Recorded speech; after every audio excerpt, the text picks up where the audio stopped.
그러면 다리로 다시 가서 이런 설명들이 굉장히 많기 때문에 트랙뷰를 설명하기가 좀 싫었는데요. 다른 기회에 봐서 하려고 했었는데 왠지 제가 회피하는 것 같아서 분량이 너무 많다고 귀찮아서 회피하는 것 같아서 거기에 좀 지기 싫어하는 이상은 오기 때문에 이렇게 붙들고 있는 것 같습니다. 자, 워크벤치 다시 열게요. 자, 워크벤치는 제가 다시 한번 말씀드리지만 버그가 되게 많아요. 그래서 전 지금 막 어차피 애니메이션 준 게 없기 때문에 뭐 테스트하고 있는 단계이기 때문에 막 누르고 있는데 여러분들이 어떤 애니메이션 작업을 하고 있다면 워크벤치 들어가기 전에 항상 세이브를 하고 들어가는 습관을 꼭 습관으로 길들이시길 바랍니다. 자, 테스트를 하기 위해서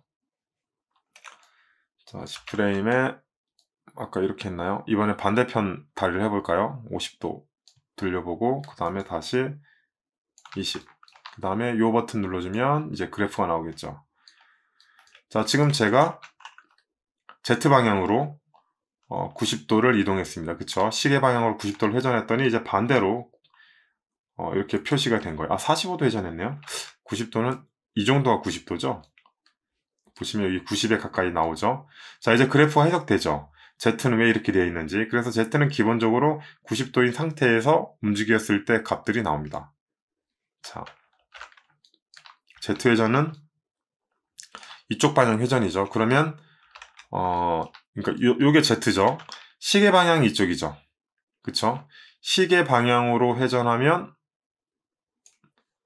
Z만 네, 이렇게 위로 올라가고 반대로 반시계 방향으로 돌렸을 때 Z만 마이너스로 갑니다. 어떻게 보면 Z만 제대로 움직이고 있는 거죠. Z만. 근데 Z가 이렇게 되어 있는 이유는 기본적으로 90도가 돌아가서 축 정렬이 바뀌었기 때문에 이렇게 나오는 거예요. 그래서 이제 그래프를 보실 때 XYZ의 회전율에 따라서 이 흐름이 이렇게 바뀌는 거다. 그리고 XY는 기본적으로 쿼터니언을 쓰고 있고 그리고 여기 있는 XYZ라는 축 기준으로 그러니까 축 순서 기준으로 봤을 때 기본적으로는 시계 방향이 플러스임에도 불구하고 실제로 여기서 플러스로 나옴에도 불구하고 반대 수치로 보여주고 Z는 오히려 정수치로 보여주는데 그 이유가 처음 시작점이 90도이기 때문이다. 90도인 이유는 센터 오브 매스가 이 3D 맥스의 좌표 출발점과 다르기 때문에 프론트라는 뷰의 특성 때문에 이렇게 된 거다라고 정확하게 이해를 해주시면 될 것 같습니다. 그러면 이 로테이션 커브에 대한 이 흐름 등은 그렇게 헷갈리지 않게 이해하실 수 있어요. 그 다음에 좀 특수한 경우가 있는데 오일러들이래요. 오일러는 모든 본들이 다 XYZ 축을 가집니다. 근데 쿼터니어는 불필요한 축들은 뺐어요. 예를 들면 특히 여기 이제 캘프 부분. 캘프 같은 경우에는 우리 관절 구조상 이런 회전이 있을 수가 없어요. 오로지 캘프는 이런 회전밖에 없어요. 이렇게 회전하거나 아니면 앞으로 회전하거나. 그 이유가 만약에 이렇게 회전한다 하면은 이거는 캘프가 이렇게 회전하는 게 아니라 위에 있는 사이가 그렇게 회전하는 거예요. 그쵸? 허벅지가 회전하는 거예요. 이 회전과 또 이렇게 움직일 수 있잖아요. 사람 관절상 불가능하죠. 부러지지 않는 이상.